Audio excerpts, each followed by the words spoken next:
conversation. My name is Naledi Mfoloe, and it is my absolute pleasure to welcome you to the latest edition of the African Diaspora News channel, where we unravel the stories that shape our world and our communities. Now, here's a story that's making waves across the globe, and it's one that's hitting a little close to home for many of us in the post-apartheid world. And it's a tale about ignorance, history, and the consequences of treating deeply offensive symbols as just part of fun. Now, over in the United States, a controversial Halloween costume choice has sparked outrage once again. Now, some white children from seemingly well-off families decided to dress up as members of the KKK for Halloween. Yes, you heard that right, the KKK. Now, those white robes and hoods historically associated with violence, racism, and the hate and terror were actually worn by children in what they claimed was merely for spooky fun. Let's check this out.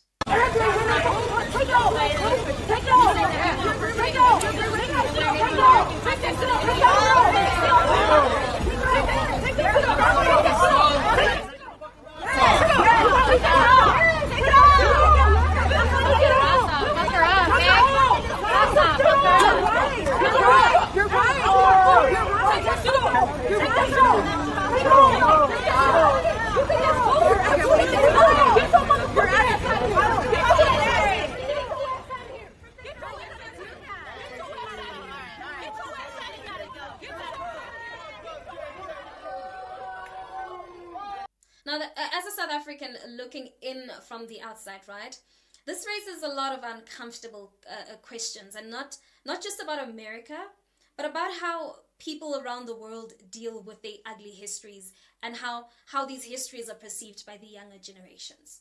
I mean, let's first break this down, right? The KKK isn't some obscure relic of the past. It's a living symbol of the extreme white supremacy that has plowed the US for centuries. I mean, the Klan were responsible for countless acts of violence and the murder of black people and other minorities. That's not just something you can wave off as a costume idea. It's a symbol of hatred, point blank. But here's the real issue.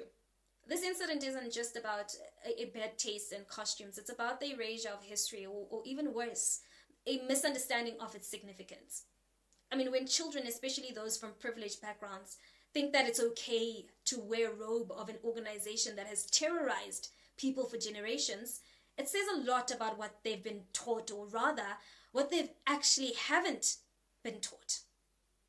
And this, to me, is a reflection of the dangerous disconnect between generations. I mean, in South Africa, we know what it means to carry the weight of a violent past. The scars of apartheid are fresh, and the consequences of ignoring that history are evident in our society today. We see the inequality, the racial divisions, the frustration that still simmer under the surface. And we understand that to heal, we must first confront our past, no matter how uncomfortable it may be. And in contrast, it seems that many young American, and in this case, right, white children, are being taught to ignore the uncomfortable aspects of their history, or worse, they're being raised to treat it as something distant or irrelevant. I mean, when you live in a country with a legacy of slavery, segregation, and systemic racism, can you really afford to just brush off those things as a joke? You see, these children might not have known what they were doing, or may have been fed the idea that this was all in good fun, but the truth is, the normalization of symbols of hate and violence is not something to play with. It's dangerous, and it leads to what we see now, which is a generation of young people who are unaware of the painful history tied to the things that they trivialize. And history doesn't just get swept under the rug, right? It has to be taught. It has to be discussed. It has to be remembered.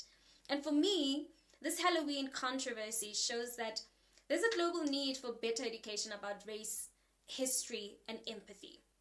We need to teach young people what these symbols represent, what they've caused, because the past is never truly behind us.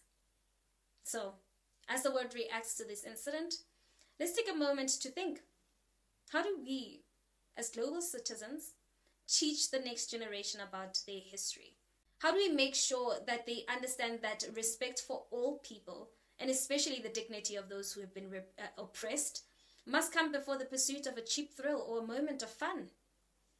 And personally, I can only hope that incidents like this spark the kind of reflection and dialogue that's desperately needed. And who knows?